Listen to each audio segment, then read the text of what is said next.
This is Dima's friend Alex, and he was hired to remove this walnut tree.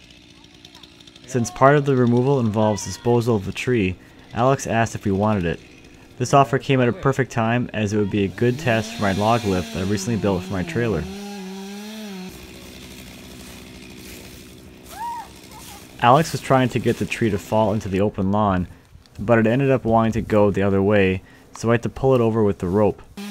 After a lot of pulling and tightening up the rope, it finally came over.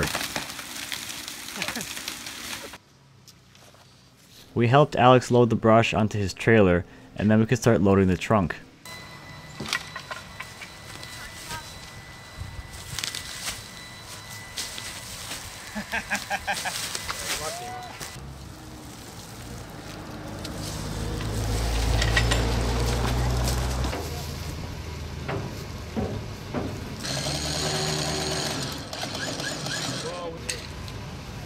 We rolled it back up the hill a bit so the approach angle would be a little more direct, since I wasn't able to get my trailer more in line with the log.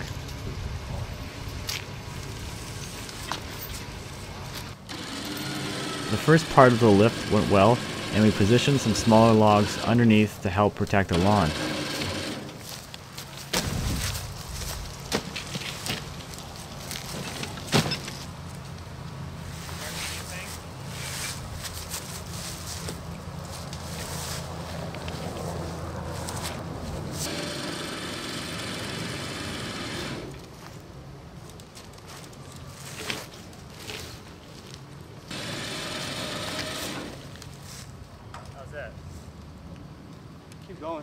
Keep an eye on the arch's left mount. This is when it starts to fail. As I discovered later, the bottom of the mount was only tacked to the trailer. This was the only thing keeping it from lifting up. With no attachment point on the bottom, the rest of the mount was free to shear away.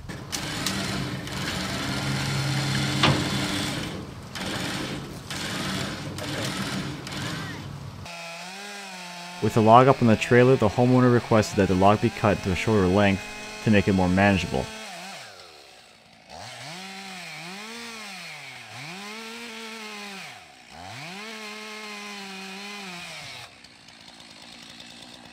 And back up the hill again.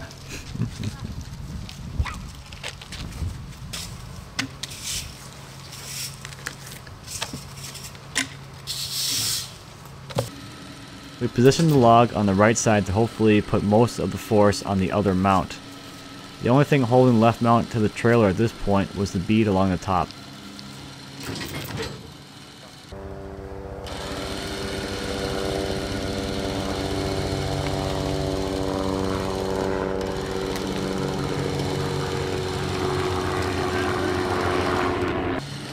This went really well, and with the front of the log on the trailer, I could just winch it the rest of the way on.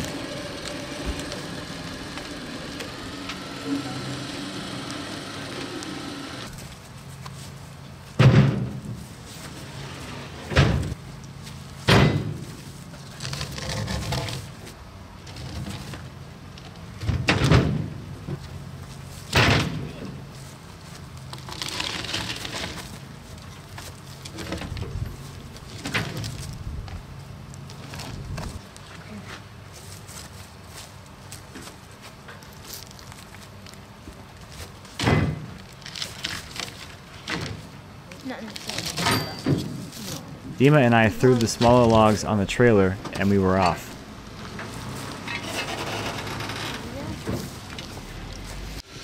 Normally to unload logs, I just chain the log to this tree and drive off. This time I wanted to mill the log so it was up on the back of the trailer, so I thought I'd try something a little more controlled.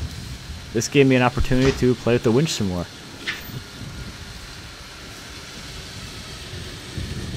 The log ended up wedging itself into the edge of the lawn, so I did have to try my old pull forward method.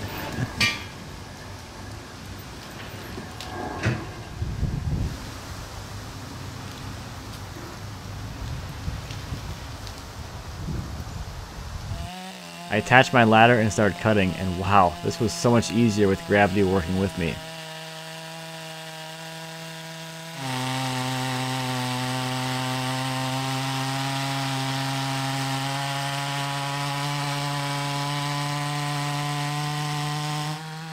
My parents were in town visiting this weekend, so my dad was out here helping me with this. Chainsaw milling is always easier with 2 people, and with the added gravity push, this was the easiest log I've ever cut.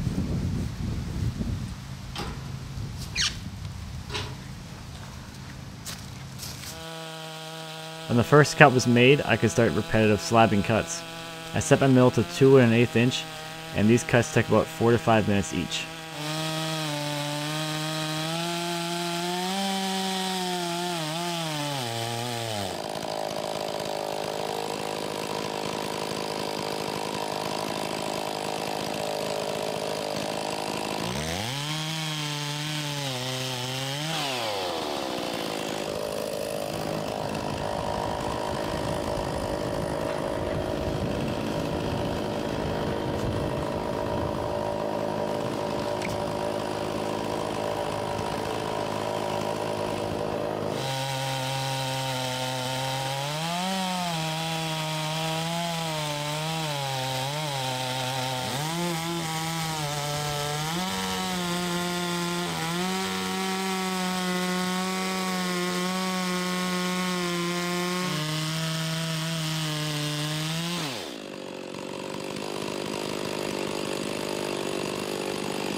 The smaller log I milled right on the bed of the trailer, which made for a really easy cleanup. I was really excited about this one because I was really looking forward to seeing what this 3-way crotch would look like.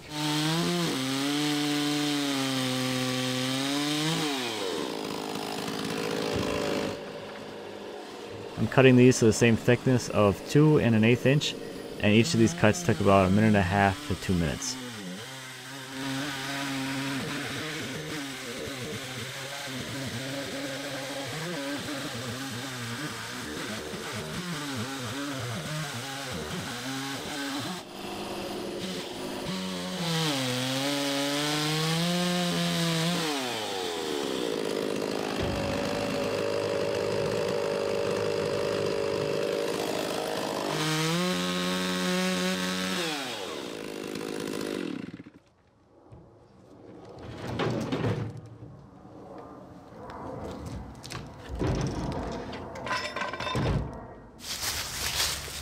And lastly, we stacked them to dry.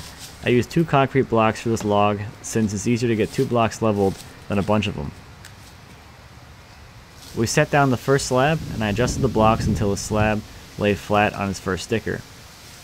I can then do some coarse adjustments by packing some dirt under the blocks, and then I can use some shims to take out the remaining twist.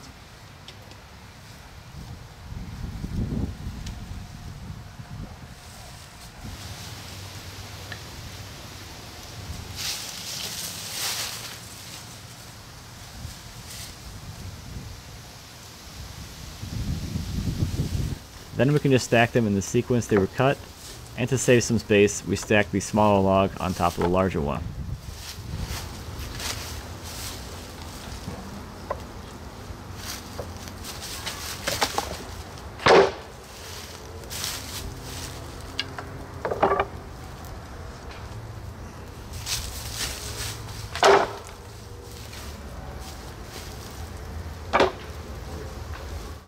I've been working on a new mount for the arch since then, and here's a quick preview of it. I'm almost done with the left side, and I'll remove and replace the right side as well. Here's a look at the right side so you can get an idea of how the original mounts were attached to this trailer. There will be more info on the new mounts, building the arch, and all the trailer modifications in future videos. So thank you as always for watching. Please let me know if you have any questions, and until next time, happy woodworking.